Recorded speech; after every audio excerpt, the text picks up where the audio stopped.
All right, friends, we're back. Not feeling the best. I think I got the old December cold. Whatever. We'll work through it. Today we started working on buffing all the tins. I should have done it before and after, but I just was kind of just moving along and wasn't thinking. If you look, it's kind of interesting. Can I get this light on here? Let's see. See all this kind of almost like pitting looking stuff? The seats on these bikes really wear down the paint. And then years ago, the solo seat mount just started rusting out. So I did a really ugly repair. I mean, you can't see it because the seat's over it. So anyway, it is the fender. Where you can see the fender, it doesn't look too bad, and especially now that I buffed it. But it's actually pretty good. But man, these fenders take an absolute beating where that seat sits on them. And they put this little pad, the like 3M stuff here. It doesn't really seem to be enough. I mean, you need to extend it the whole size of the seat. But then I actually, the other day, waxed the frame. That actually came out pretty nice. The frame has a nice shine to it when you wax it. So I just did the parts I can reach. And then, like I said, I buffed these. I gotta polish them. I only compounded them so far. And then, doggy, be careful, bud. It's plastic. I made this little mount on a 2x4 to hold the tank and be able to buff that off the bike. Because you can obviously do it on the bike. However, if you put it on the bike, then two things. One, you can't get to the front of the tank easily because the bars and the trees block it. But then also, I mean, the entire engine is somewhat exposed. Obviously, I have the rags over it, which I want to change out. But anyway, the engine's kind of exposed, right? So I want to not get crap in the motor any more than I have to. So I just figured I would make a mount for the tank. So we'll start off with this. You got to fully polish this. It's been fully compounded. Came out pretty dang good. This Harley paint, Harley makes pretty good paint, I feel like.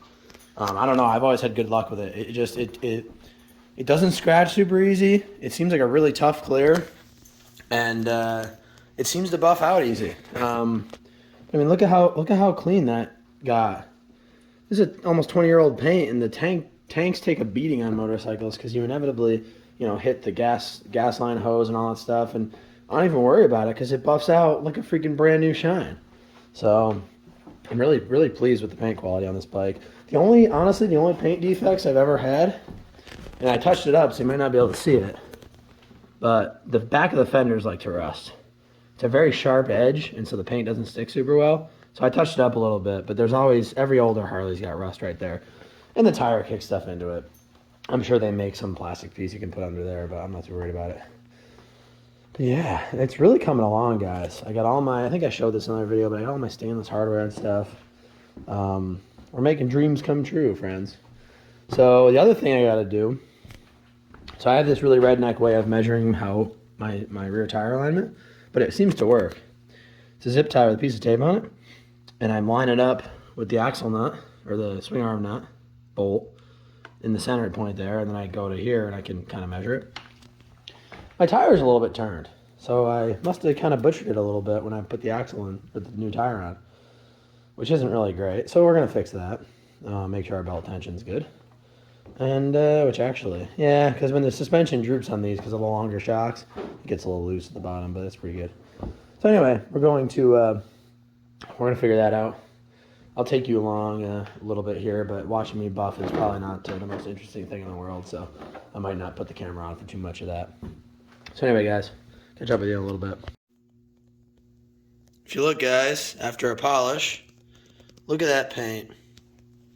That is so nice. 17-year-old paint. It's dang near perfect. I mean, a couple little bit of spots, but I didn't even spend that much time on it. It's like a mirror. You love to see it. You really do. We'll keep going. I actually did the side over here too. God, a lot of people give me hate for this tank with the cream color. I love it. I've always loved this tank. It's always been one of my favorite parts of the bike. Look at that. Look at that shine. You love to see it. All right, so I showed you the tank already. Got all the rest of the tins nice and buffed out. Fender's looking really good. Again, you can't see this crap. Yeah, so that's all good. Frame rail, it's nice and shiny actually. Side covers came out good. Guys, I'm not feeling great, so sorry for like the huffing and puffing. But I am starting to be able to not breathe through my nose. So it is what it is. We're pressing on though. Not gonna let a cold or COVID or whatever I got going on get in the way. Anyway, next thing on the list here is checking the tappets for wear and cleaning them up and then putting them in oil. So I'm gonna do that right now. So it took a while, but I'm finally out of parts and kind of out of tasks until the motor and the powder coat stuff comes back. Ran the head bolts on the studs. I got the tappets out sitting in degreaser. I put the exhaust bracket on because it's the first thing to go on anyway. So I think I'm pretty good spot. Everything's all waxed, and I got to order a couple bolts and stuff here and there and do some little things, but there's really not much I can do. Shorter video than I would have expected, but yeah, it is what it is. So anyways, guys, thanks for watching. God bless America, and I'll see you in the next one.